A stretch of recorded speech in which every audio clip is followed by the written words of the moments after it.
Hello, আসসালামু আলাইকুম। আজকে আমরা আলোচনা করব রেস্ট এপিআই নিয়ে। ফ্লাটারে রেস্ট এপিআই কিভাবে ইমপ্লিমেন্ট করবেন। রেস্ট এপিআই আসলে কি সেই জিনিসটা নিয়ে আমরা আজকে আলোচনা করব, যে আসলে রেস্ট এপিআই এর কাজ কি, রেস্ট এপিআই দিয়ে আসলে কি করতে হবে, রেস্ট এপিআই খায় না গায়ে মাখে এরকম টাইপের আর কি।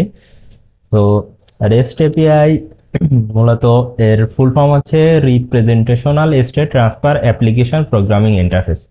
যদিও নাম অনেক বড়, বাট এই জিনিসটা এত বড় না বা এত কমপ্লেক্সও না। চেষ্টা করব আমরা যে খুব সিম্পল ওয়েতে কিভাবে আমরা এগুলো ব্রেকডাউন করতে পারি। তো এখন যদি আমরা ফার্স্ট এপিআই কি জিনিসটা বুঝি, তো এপিআই হচ্ছে সাপোজ এখানে ধরেন একটা প্লাগ আছে, তো এখানে ধরেন একটা প্লাগ আছে। এখন আপনার এখানে একটা চার্জার আছে, যে এখানে একটা চার্জার, সরি এখানে একটা চার্জার আছে, ল্যাপটপের চার্জার বা ফোনের চার্জার, যেটা হোক এখানে একটা চার্জার আছে। মনে করেন এটা একটা ল্যাপটপ, এইটা হচ্ছে চার্জার, এটা হচ্ছে আপনার ইলেকট্রিক প্লাগ। তো এই প্লাগটা এখানে প্লাগ ইন করলে আপনার এই ল্যাপটপে চার্জটা আসবে।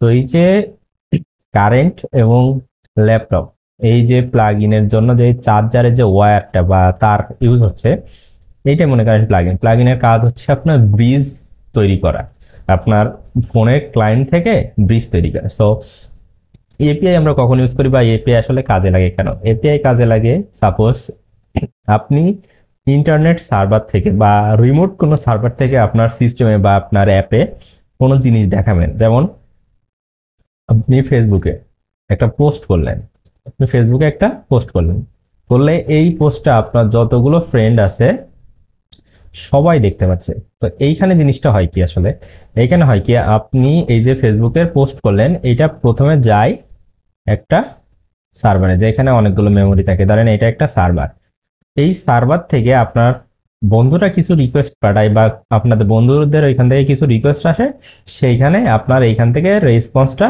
আপনার বন্ধুদের ফোনে যায়। এইটা আসলে আপনার সার্ভার আর আপনার যে সিস্টেম থাকে সেইটা রিমোটলি কানেকশন তৈরি করার জন্য যে মেথডগুলো ইউজ করা হয়, সেইটাই হচ্ছে আপনার এপিআই। তো আশা করি এপিআই কি বুঝতে পারছেন। এখন আমরা বুঝবো যে রেস্ট এপিআই কি। রেস্ট এপিআই হচ্ছে representational state transfer. রিপ্রেজেন্টেশনাল state transfer মানে সাপোজ আপনি একটা পোস্ট এখন লিখলেন, আপনি এখন লিখলেন যে হাই হাই এরকম লিখলেন।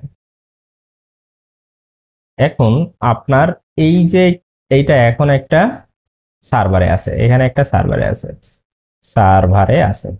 তো এই হাইটা এখন এইচ আই আছে হাই। এখন আপনি চিন্তা করলেন এটা তো ভুল হয়ে গেছে, বাট আপনার ফ্রেন্ড অলরেডি এই পোস্টটা দেখে ফেলছে, তার ফোনে অলরেডি এটা যাবে এইচ আই আই। কারণ রেস্ট এপিআই দিয়ে যদি আপনি দেখেন তাহলে এখানে কি হয়, যে আপনার রিপ্রেজেন্টেশনাল স্টেট ট্রান্সফার মানে এইটা প্রেজেন্ট করে সার্ভারে বর্তমান যে স্টেটে আছে, এই ডাটাটা এখন স্টোর আছে হচ্ছে এইচ আই ই হিসাবে। এখন আপনি যদি এডিট করেন, আপনি মুছে দিলেন, দেওয়ার পরে আপনি এখানে রাখলেন, তখন যদি আপনার ফ্রেন্ড আবারও রিকোয়েস্ট করে বা দেখে, তখন সে এইচ আই দেখতে পাবে, কারণ এইটার বর্তমান স্টেট হাই আছে। তো এইটার জন্য আপনার এই যে বর্তমান কোন স্টেট যে আপনার কিভাবে সার্ভারে থাকে, সেই জন্য আপনাকে এটা বলে হচ্ছে রিপ্রেজেন্টেশনাল স্টেট ট্রান্সফার। মানে কি স্টেটে আসলে সার্ভারে আছে বা কোন অবস্থানে আছে, কিভাবে আছে, যেভাবে থাকবে আপনার সার্ভার, সেইভাবে আপনার যে রিকোয়েস্ট দিবে সেই ডাটাটার সেই অবস্থানকে বা সেই ফরম্যাটকে আপনার কি ব্যাক দিবে আর কি, আপনার যে রেসপন্স দিবে। সো এইটা মনে করেন যে আপনার রেস্ট এপিআই কাজ করে। তো এইখানে আমি রেস্ট এপিআইটা আরো ভেঙে বোঝানোর জন্য, যে আসলে রেস্ট এপিআই যে আমরা এপিআই কল করি, যেটা বলে আর কি এপিআই কল করে, সেটা কিভাবে কাজ করে এবং সেইটার কি কি থাকে সেই জিনিসগুলো আমি দেখানোর চেষ্টা করছি। এখন এইখানে থাকে হচ্ছে রিকোয়েস্ট, এপিআই, সার্ভার থেকে রেসপন্স অ্যান্ড ক্লায়েন্ট বা ফলাফল, এই চারটা জিনিস থাকে। তো এখানে আমি বোঝানোর জন্য একটা এক্সাম্পল নিয়েছি। সাপোজ আপনি একটা রেস্টুরেন্টে গেছেন, রেস্টুরেন্টে তো যাওয়ার পরে আপনি প্রথম কি দেখবেন, যে অনেকগুলো হচ্ছে খাবারের মেনু আছে। তো মেনু থেকে আপনার কি করতে হবে, একটা অর্ডার দিতে হবে। এবং অর্ডার দেওয়ার জন্য আপনি কি করবেন, মেনু থেকে একটা অর্ডার সিলেক্ট করবেন। যে অর্ডারটা যে সিলেক্ট করবেন, এই যে অর্ডারটা সিলেক্ট করবেন, এইটা হচ্ছে একটা রিকোয়েস্ট। আপনি এখানে কি করলেন, একটা অর্ডার দিলেন, রিকোয়েস্ট করলেন, একটা অর্ডারের জন্য রিকোয়েস্ট করলেন। তো আপনার খাবারটা কোথা থেকে আসবে, কিচেন থেকে, কিচেন থেকে আসবে। তো কিচেন থেকে যে খাবারটা আসবে, এই কিচেনটা মনে করেন যে একটা সার্ভার, সরি, কিচেনটা মনে করেন একটা সার্ভার। এই যে কিচেনটা একটা সার্ভার, এই যে এখানে আছে অলরেডি কিচেন সার্ভার, এবং সার্ভার থেকে আপনার যে খাবারটা তৈরি হবে সেইটা দিবে, সেইটা হচ্ছে কি রেসপন্স, বা যে আপনার যে খাবারটা তৈরি হচ্ছে সেটা হচ্ছে রেসপন্স। এই যে রেসপন্সটা আপনার কি করলো, খাবার তৈরি হলো। এখন আপনি যে অর্ডার দিছেন, এটা কিচেনে গিয়ে কেউ বলছে যে অমুক ভাত অর্ডার করছে বা একটা জুস অর্ডার করছে, তো এই যে অর্ডারটা আপনার নিয়ে গেল, যে এইটাই হচ্ছে এপিআই। সে কি করলো, আমি যেটা আগেই বলছি যে ব্রিজ তৈরি করলো আপনার আর কিচেনের মধ্যে, একটা কমিউনিকেশন করাই দিল আর কি। সে একটা মিডিলম্যান বা একটা মাধ্যম হয়ে সে আপনার আর কিচেনের মধ্যে একটা ব্রিজ তৈরি করে দিল। সেই ব্রিজ থেকে কি হলো, আপনার খাবার তৈরি হয়ে গেল। তৈরি হওয়ার পরে কি হবে, এটা আপনার টেবিলে আবার আনতে হবে। এবারে আপনার খাবারটা টেবিলে এনে দেবে কে, ওয়েটার। ওয়েটার যে টেবিলে যে খাবারটা এনে দিল, এইটা হচ্ছে ফলাফল বা ক্লায়েন্ট।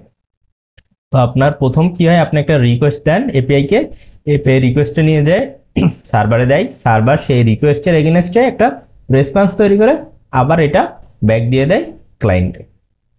এইটা হচ্ছে সিম্পল কাজ। তো এইখানে আমরা এই কাজগুলো করার জন্য কিছু মেথড ইউজ করি। রেস্ট এপিআই আসলে কিছু মেথড আছে। তো আমি এখানে আহ, 4টা মেথড নিয়ে কথা বলছি। আপনার পৃথিবীতে এই 5টা মেথড নিয়ে মোটামুটি আপনার 90% ওয়েবসাইট এই 5টা মেথডের উপরে চলতেছে। আপনি যে ফেসবুক চালাচ্ছেন এখন, ভিডিও ফেসবুকে অথবা ইউটিউবে দেখতেছেন, এই 5টা মেথডের বাইরে আসলে কোনোটাই নাই। আছে আরো কিছু আছে, যেমন অপশন নামে একটা আছে, তো সেগুলো আলাদা। বাট এইগুলো নিয়ে বেসিক যে কাজগুলো আপনারা করেন, যে অথেন্টিকেশন থেকে শুরু করে সবগুলো এইখানে হয়। তো এইখানে আসলে কি কি আছে, এখানে আছে হচ্ছে গেট, পোস্ট, পুট, প্যাচ, ডিলিট। পুট প্যাচ দুইটাই মনে করেন সেম, এই দুটো হচ্ছে আপডেটের জন্য লাগে। গেট কি হয়, আপনি ধরেন একটা জিনিস দেখতে চাচ্ছেন, আপনি একটা ইউআরএল হিট করলে আপনার কিছু পিকচার দেখাচ্ছে, বা আপনি একটা ই কমার্স সাইটে গেছেন, আপনি ই কমার্স সাইটে গেলে কিছু প্রোডাক্ট দেখাচ্ছে। এই যে প্রোডাক্ট লিস্টটা দেখতেছেন, এইটা হচ্ছে আসলে আপনি একটা গেট রিকোয়েস্ট দিয়েছিলেন, সেজন্য আপনার জন্য কিছু ডাটা গেট করে আনছে সার্ভার থেকে। এইটা হচ্ছে আপনার গেট রিকোয়েস্ট, এটা হচ্ছে গেট রিকোয়েস্ট, এটা গেট। তারপর আপনি সাপোজ ফেসবুকে একটা পোস্ট দেন, এটা কি হয়, সার্ভারে আপনার জন্য একটা ডাটা রাইট হয়, বা আপনার যে ডাটাটা একটা সার্ভারে স্টোর হয়। আপনি যে স্টোর করলেন, এইটা হচ্ছে পোস্ট মেথড দিয়ে করি আমরা সচরাচর। সরি, বেশি বড় হয়ে গেল, যে আমরা এটা পোস্ট মেথড দিয়ে করি, যে এই পোস্টটা দিয়ে। তো আপনি সাপোজ, আমি একটু আগে দেখলাম আপনি হাই বানান করলেন, এইচ আই, হাই। এখন আপনার তো মনে হচ্ছে যে না, আমি তো হাই বানান ভুল করে ফেলছি, এটা তো আমার এডিট করা লাগবে। তো এডিট করার জন্য আমরা এই যে ডাটাটা এডিট করে আমরা এটাকে কি করছি, পরে হাই করছি। এই হাই করার যে মাধ্যম, সেইটা আসলে আপনার এই যে পুট, আপনি পুট করতেও পারেন, প্যাচ করতেও পারেন। এটা আসলে আপডেটের কাজ করে, যে আপনি যে কোনো একটা ডাটা দিলেন সেটা আপডেটের কাজ। আর ডিলেট তো সবাই জানি, আমরা কোনো জিনিস আপলোড দিলাম বা কোনো একটা পোস্ট ডিলিট করলাম, সেটা আসলে ডিলিট। তো এই হচ্ছে আপনার বেসিক এপিআই কিভাবে কাজ করে, এপিআই কি কি মেথড আছে সেইগুলো। এখন আমরা যদি দুইটা এপিআই লিঙ্ক দেখবো, এবং এপিআই লিঙ্কে আসলে কি কি অ্যাট্রিবিউট থাকে সেই জিনিসগুলো দেখার চেষ্টা করবো। দেখেন এখানে আমি একটা, এই যে এখানে আমি একটা এক্সাম্পল নিয়ে রাখছি। এটা আমি আসলে আপনাদের কিছু জিনিস দেখানোর জন্য নিয়ে রাখছি। এখানে এখানে কি কি থাকে, এপিআই আপনার অনেক জিনিসপত্রই থাকতে পারে, বাট এপিআই তে আপনার বেসিক যে জিনিসপত্রগুলো থাকবে, যে আপনি প্রত্যেকটা এপিআই তে এইগুলো পাবেন। হয়তো এইটা অপশনাল হইতে পারে, বাট আপনি কিছু জিনিস একদম কমন পাবেন। তো কি কি কমন পাবেন সেগুলো নিয়ে কথা বলেন। এপিআই তে আপনার একটা কমন জিনিস পাবেন, সেটা হচ্ছে প্রোটোকল। প্রোটোকল কি, প্রোটোকল হচ্ছে আপনার এটা এইচটিটিপিএস এখানে যদি আমি ক্লিক করে দেখেন এটা একটা এইচটিটিপিএস মানে এটা সিকিউর সাইট। কিছু প্রোটোকল আছে যেগুলো আপনি সার্চ দিলেই পাবেন যে এই প্রোটোকলগুলো আসলে কি। এই এইখানে আপনার অনেক কিছু ডিপেন্ড করে, যেমন এখানে এসএসএল সার্টিফিকেট থাকলে এখানে এস থাকে, যদি এখানে এটা সিকিউর সাইট না হতো বা এসএসএল সার্টিফিকেট না থাকতো তাহলে এইচটিটিপি থাকতো। তো এটা একটা প্রোটোকল এইচটিটিপিএস বা এসটিটিপি, ঠিক আছে, এটা একটা প্রোটোকল। আরেকটা হচ্ছে ডোমেন। ডোমেনটা আসলে কি, ডোমেন ধরেন এখানে store.example.com একটা এক্সাম্পল নিয়েছে এখানে store.example.com, এইটা হচ্ছে ডোমেন। তো ডোমেন কি, ধরেন আপনি google.com facebook.com youtube.com সবগুলো ডোমেন। তো ডোমেনটা হচ্ছে একটা আইডেন্টিটি। আর আপনি যেমন দেখবেন যে আপনার ফিঙ্গারপ্রিন্ট একটা ইউনিক জিনিস, যেটা হচ্ছে ওয়ার্ল্ডে আর একটা কপি নাই। সো ডোমেন আপনি যদি রেজিস্টার করতে চান ইন্টারনেটে বা গ্লোবালি, তো আপনাকে ইউনিক হইতে হবে। এখানে যদি আপনি চান যে এই google.com নামে আপনি একটা ডোমেন কিনবেন, সেটা আপনি পারবেন না, কারণ একটা নামে বা একটা অ্যাড্রেসে একটা ডোমেনই থাকতে পারে ওয়ার্ল্ডে। তো এইখানে store.example.com সাপোজ একটা ডোমেন, এইটার নামে আর কোনো ডোমেনই থাকতে পারবে না। সো এইটা একটা ডোমেন, এই ডোমেনটা আপনার থাকবে। তো প্রোটোকল ডোমেন দুইটা তো মাস্ট থাকবেই, এই দুইটা আপনি সবসময় পাবেন। এখন আপনি এইখানে গেলেন, এই ওয়েবসাইটে গেলেন, যাওয়ার পরে আপনি প্রোডাক্টে গেলেন। প্রোডাক্টে গিয়ে দেখবেন কি আপনার এই যে এইখানে আপনি যদি এইখানে দেখেন, খেয়াল করে দেখবেন কি এইখানে এরকম স্ল্যাশ দিয়ে প্রোডাক্ট লেখা আসতে বা অন্য কিছু, তো এইটাকে বলে পাথ। তারপরে এখানে আমি গেলাম শুজে গেলে এখানে আমার শুধু জুতা দেখাবে। তো এইখানে আমাদের ব্যাক এন্ডে কিছু কুয়েরি লেখা থাকে, যে এইখানে লেখা থাকে যে এই পাতে আসলে এই জিনিসগুলো হবে বা এই জিনিসগুলো দেখাবা। পাত আপনি কিন্তু আপনার লোকাল মেশিনেও দেখতে পারেন বা আপনার কম্পিউটারেও। যেমন আমি যদি এখানে যাই, আমি একটা ফোল্ডারে গেলাম, এই একটা ফোল্ডারে গেছি, দেখেন আমার এখানে একটা পাথ দেখাচ্ছে ডি, তারপরে এই যে পিআইপি ফাইল পল্লীগ্রাম লোগো, আমি এইখানে একটা লোগো ডিজাইন করে রাখছি, এইটা একটা পাথ। তো এরকম আপনার ওয়েবসাইটেও কিছু পাথ থাকে। আপনি যেরকম ওয়েবসাইট ব্রাউজ করেন, এটা কিন্তু একটা ফোল্ডারের মতো, আপনি একটা থেকে আরেকটা যাচ্ছেন, হয়তো রিমোটলি সার্ভারে স্টোর করা আছে, সেইখান থেকে ডাটাগুলো দেখাচ্ছে। তো এটা একটা পাথ। পাথগুলো ডিফাইন করা হয় মূলত এই যে এরকম স্ল্যাশ দিয়ে।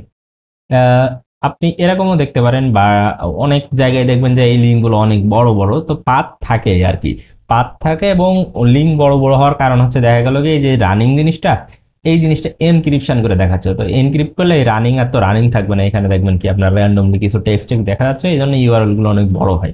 বড় ইউআরএল গুলো আপনি বেশিরভাগই দেখবেন সব কি এনক্রিপ্ট করে। ওকে, পাথ থাকে। তারপরে এখানে হচ্ছে কোয়েরি প্যারামিটার। এইখানে কিছু কোয়েরি প্যারামিটার আছে। এইখানে কোয়েরি প্যারামিটারের কাজ কি, যেমন এইখানে একটা প্যারামিটার আছে ক্যাটাগরি। এই ক্যাটাগরি নামে একটা কিওয়ার্ড আছে, এবং এটা কি ক্যাটাগরি দেখাইতে হচ্ছে রানিং, রানিং ক্যাটাগরি দেখাচ্ছে। এবং এন্ড মানে কি, এটা এবং কালার কি ব্ল্যাক। তো এইখানে কি বলতেছে যে তুমি আমার, ধরেন আপনি যদি এটা একটা গেট রিকোয়েস্ট দেন, তাহলে আপনার আসবে যে শু ক্যাটাগরিতে রানিং ক্যাটাগরির মধ্যে দেখবেন ক্যাটাগরি যেগুলো রানিং এ আছে, রানিং গুলো দেখাবে এবং কালার শুধুমাত্র ব্ল্যাক দেখাবে। তো আমি আরো সহজ করার জন্য আমি আরেকটা ইউআরএল এখানে নিয়ে রাখছি। দেখেন এখানে যদি আমরা এখন বলি এটা কি, এটা আমাদের প্রোটোকল, আমরা আগে বলছি fake store API dot com. এই fake API store dot com নিয়েই আমরা মূলত হচ্ছে ভিডিওটা বানাবো। আমাদের যে পরবর্তী ভিডিওগুলো থাকবে সবগুলো এটা নিয়েই হবে। এটা থেকে আমরা ডাটা নিব, ডাটা পোস্ট করব, ডিলিট করব এইখান থেকে। কারণ হচ্ছে আমার আপাতত কোনো লাইভ টেস্টিং সার্ভার নাই যে আমি আপনাদেরকে সেইখানে দিব, আপনার সেখানে প্র্যাকটিস করবেন। আপনার প্র্যাকটিসের জন্য এটা অনেক ভালো, এটা দিয়ে আপনি শিখতে পারেন। পরবর্তীতে কিভাবে সার্ভার নিজেদের সার্ভার ডিপ্লয় করবেন, কিভাবে হোস্ট করবেন, এগুলো নিয়ে যদি আমরা কখনো ভিডিও বানাই, তখন আপনারা নিজেদের সার্ভারেও কাজ করতে পারবেন। তো এখানে ফেক এপিআই ডট কম, এখানে এটা কি ডোমেন। তারপরে এটা কি, এইটা একটা পাথ, মানে এটা প্রোডাক্টের মধ্যে গেলাম। প্রোডাক্টের মধ্যে যাওয়ার পরে আমরা দেখেন কোশ্চেন মার্ক আছে, কোশ্চেন মার্কের পরে যেটা থাকবে এটা হচ্ছে কোয়েরি প্যারামিটার, ঠিক আছে। এই কোশ্চেন মার্ক পর্যন্ত হচ্ছে পাথ, এইখান থেকে এই পর্যন্ত মনে করেন যে একটা পাথ। আর কোশ্চেন মার্কের পরে হচ্ছে আমাদের কোয়েরি প্যারামিটার, মানে কি কোয়েরি করতে চাচ্ছে। আমি এখানে বলতে কি প্রোডাক্টস, মানে এখানে আমি যদি যাই, আমি ওইভাবে দেখাই, এই যে এইখানে দেখেন, এখানে কি প্রোডাক্ট দেখাচ্ছে। আমি যদি এইখানে আসি তাহলে দেখেন একটা প্রোডাক্ট দেখাবে। আমি যদি এই লিমিট উঠাই দিই, লিমিট উঠাই দেই, প্রোডাক্ট দেখাচ্ছে। দেখেন কত প্রোডাক্ট আছে এখানে, মনে হয় 50টা মতো প্রোডাক্ট আছে। আমি দেখি এখানে কয়টা প্রোডাক্ট আছে। এই যে 20টা প্রোডাক্ট আছে এখানে, 20টা। তো এইখানে 20টা প্রোডাক্ট এখানে দেখাচ্ছে আপাতত। এখন আমি চাচ্ছি যে না, আমি এখান থেকে 10টা প্রোডাক্ট দেখবো। তো আমি এখানে কি করে দিলাম, লিমিট করে দিলাম ইকুয়াল টু 10। আমাদের 10টা দেখাচ্ছে। এখন আপনার কোশ্চেন হইতে পারে, এখানে যদি আমি একটা প্রোডাক্ট দেখতে চাই, তো আমি সিম্পল এখানে কি করে দেবো, উফ, আমাদের ইনএক্সপেক্ট অন হয়ে গেছে ওটা। একটা প্রোডাক্ট চলে আসছে, এই যে একটা প্রোডাক্ট চলে আসছে। আমি যদি এখানে 5টা প্রোডাক্ট দেখতে চাই, 5টা প্রোডাক্টও দেখা যাবে। তো এইখানে আমরা এই যে ক্যাটাগরি আছে, আমরা যদি ক্যাটাগরি যেহেতু মেন্স দিয়ে রাখি, মেন্স ক্লোথিং, তাহলে দেখবেন কি মেন্স ক্লোথিং এর আসবে, বা আমরা ক্যাটাগরি যদি অন্য কিছু দিয়ে রাখি তো সেরকম আসবে। এখানে দেখেন আমরা এইখানে এই যে প্রোডাক্টের যে ডকুমেন্টেশনটা আছে, আমরা এই ফেক এপিআই স্টোর নিয়ে যে সময় কাজ করবো তখন আমরা দেখবো যে আসলে এইখানে আমি বুঝতেছি কিভাবে যে এখানে কয়টা প্রোডাক্ট আছে বা কয়টা নাই এইগুলা। তো আমরা এই যে এখানে বুঝলাম কি, এখানে যদি 1 দেই একটা প্রোডাক্ট আসবে, যদি 10 দেই 10টা প্রোডাক্ট আমাদের সামনে আসবে। তো এই ছিল হচ্ছে আপনার ক্যাটাগরি, সরি, এপিআই বেসিক্স। এবং একটা ইউআরএল দেখে আপনি বুঝবেন কি আপনার যে এখানে আসলে কি হচ্ছে, কিভাবে কাজ হয়। এটা পোস্ট করা লাগবে, পুট করা লাগবে, না প্যাচ করা লাগবে, আসলে কখন কোনটা কাজ করতে হয়, এই জিনিসগুলো যদি আপনি বুঝেন, আপনার লজিক বিল্ড করতে সুবিধা হবে। যখন আপনি হচ্ছে প্রোডাকশন লেভেলে কাজ করবেন বা আপনাকে কোনো রিকোয়ারমেন্ট দেওয়া হবে, তখন এইগুলো বুঝতে সহজ হবে। তো আমরা আজকে জাস্ট বেসিক আলোচনা করলাম এপিআই কি, এপিআই মেথড কি কি আছে, আমরা কোন কোন এইচটিটিপি মেথড নিয়ে কাজ করব, আর একটা ইউআরএল দেখে আসলে বুঝবো কিভাবে যে এই ইউআরএলটা কেমন। কারণ আমাদের যখন আমরা এপিআই হিট করব, আমাদের ইউআরএল দেখলেই বোঝা যাবে যে আসলে এটা কি হচ্ছে। আমরা এইগুলো আসলে ম্যানিপুলেট করব। মাঝে মাঝে এমনও হইতে পারে যে আমরা এই ক্যাটাগরিটা, এখানে যে রানিংটা ফিক্সড আছে, আমরা চাইলে কিন্তু এইখানে এই জিনিসটা ফিক্স না করে এখানে একটা ভ্যারিয়েবল দিয়ে আমরা এই জিনিসটা চেঞ্জ করে দেবো, যে রানিং না থাকে এখানে হচ্ছে ট্রেন্ডিং আসলো, বা এইখানে সামার আসলো। সেই জিনিসগুলো দেখালে এখানে ব্ল্যাকের জায়গায় আমি ডাইনামিক্যালি রেড পাঠাই দিলাম, শুধু রেড নিয়ে আসলো। তো এই যে ফিল্টারগুলো আমরা ইউজ করি, যে আপনি যখন কোনো সাইট ভিজিট করেন, দেখবেন যে ফিল্টার অপশন থাকে, যে দাম কম থেকে বেশি, বেশি থেকে কম, এরকম যে ফিল্টারগুলো আছে, এইগুলো ডাইনামিক্যালি আমরা এই যে এপিআই ইউআরএল মডিফাই করেই করতে পারি এইগুলা। অথবা আমরা ফুল লিস্টটা নিয়েও ফ্রন্ট এন্ডে করতে পারি, ব্যাক এন্ডে করতে পারি। তো আমরা যেহেতু এপিআই নিয়ে কাজ করতেছি, ব্যাক এন্ডের গুলোই দেখবো যে আমরা ইউআরএল এ প্যারামিটার পাঠাইলে কিভাবে ফিল্টারটা হয়ে আসে এই আর। তো আশা করি যে এপিআই কি, এপিআই এর মেথড গুলো নিয়ে কোনো কোশ্চেন নাই। এরপরে আমরা দেখবো একটা এপিআই জেসন আমরা দেখে কিভাবে চিনবো, একটা এপিআই আমরা টেস্ট করে, পোস্টম্যানে টেস্ট করে কিভাবে কাজ শুরু করবো, আমাদের ফ্লাটার ইমপ্লিমেন্টেশনে আসলে আমাদের কি কি স্টেপ নিতে হবে যে এই কাজটা করার জন্য। তো আজকের ভিডিও এই পর্যন্ত, দেখা হচ্ছে পরবর্তী ভিডিওতে। ততক্ষণ ভালো থাকুন, সুস্থ থাকুন, আসসালামু আলাইকুম।